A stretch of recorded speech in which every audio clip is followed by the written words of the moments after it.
Hi, and thank you so much for coming to my website. I just wanted to let you know who is Molly Assad. Since I was a child, I have always obsessed about money.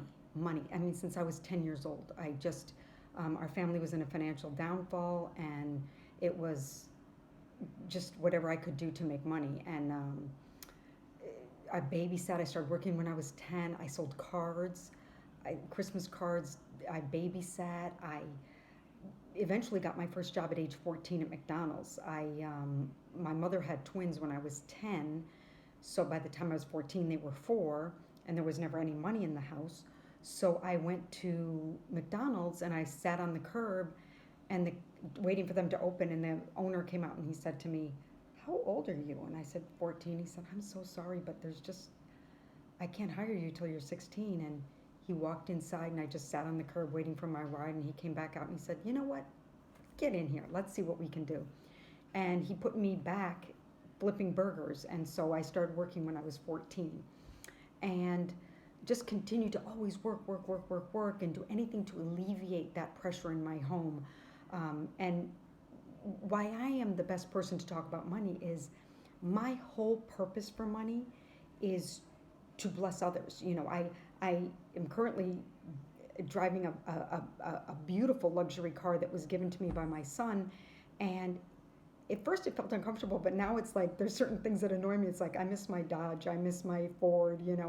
Um, it, it, it, I'm not a materialistic person at all. So that's why I'm here to talk to you today about money, is because for me, money is about um, relieving pain, essentially relieving pain. And to give you a little bit about the hardships that I've been through, at the age 3, I was pulled out of a house fire, and the fireman got an award for saving my life. And in the age of 12, my family lost absolutely everything to a massacre that was happened near my home, where 8 people were murdered, and we lived on a Caribbean island, and for all intents and purposes, every single white family except us left. And so here we were with absolutely nothing. The whole economy crashed. The murders made the front page of the New York Times. But we continued. We kept marching, and that's really what my whole message is about, is that life happens, and no matter how hard you try to have that insurance policy, I'm going to not put all my eggs in one basket. I'm going to do this. I'm going to build this. Life comes.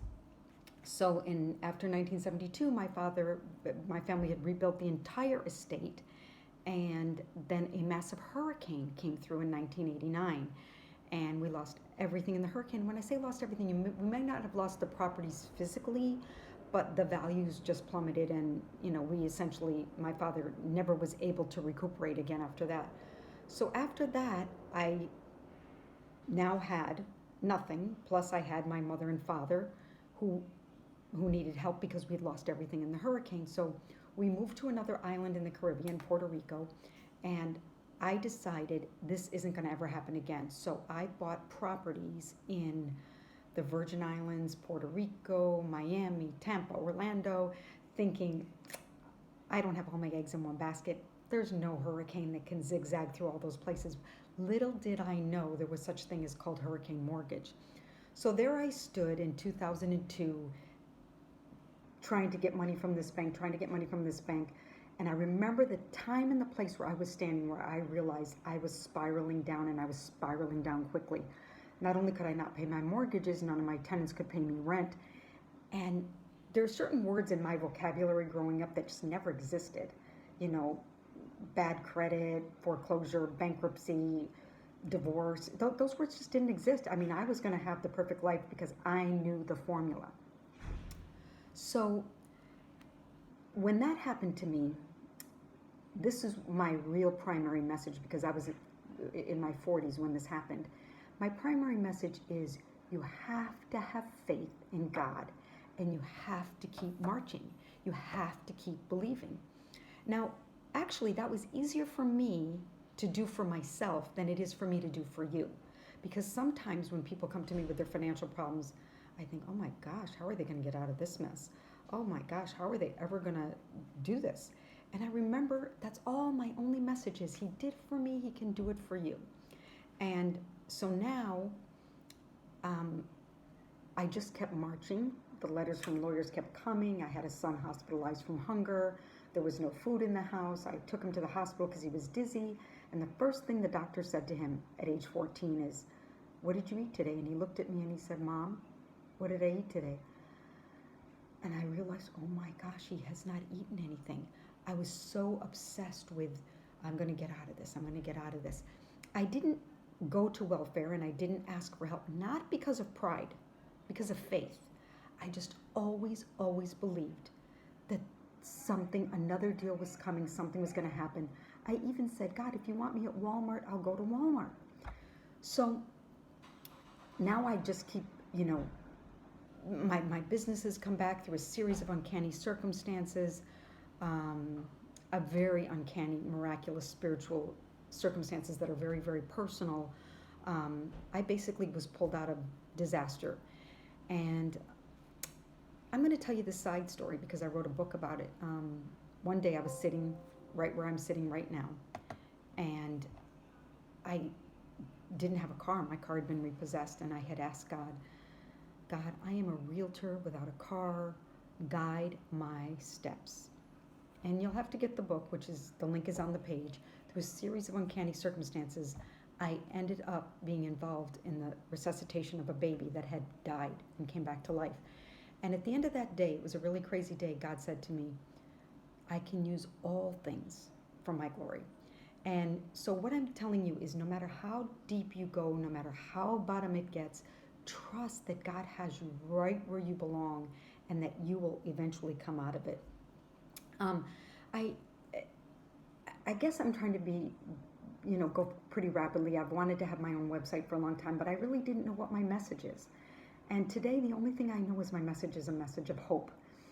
And yesterday, I went to church, and I asked God for something special.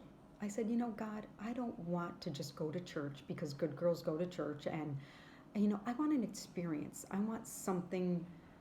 I want you to talk to me. I want you to tell me something. I want a message. And all of a sudden, I could see like a graphic in my head. I could see a graphic. Actually, I wrote it down because I really didn't understand what it was. And he showed me something, and I asked, but how can I explain that to people? Tell me, how do I explain what you're showing me in this imagery? And he told me, you know how you go and fly a kite? And he even told me, everybody's flown a kite. Everybody's going to be able to understand this.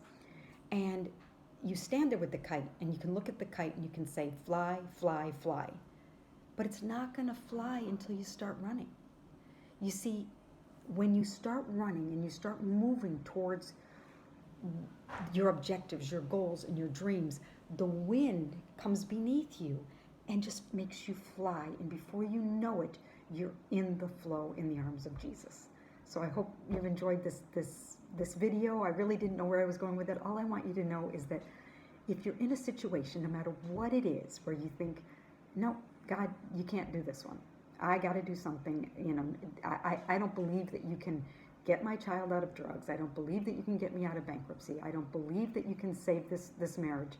I want you to know there's always hope, and please contact me.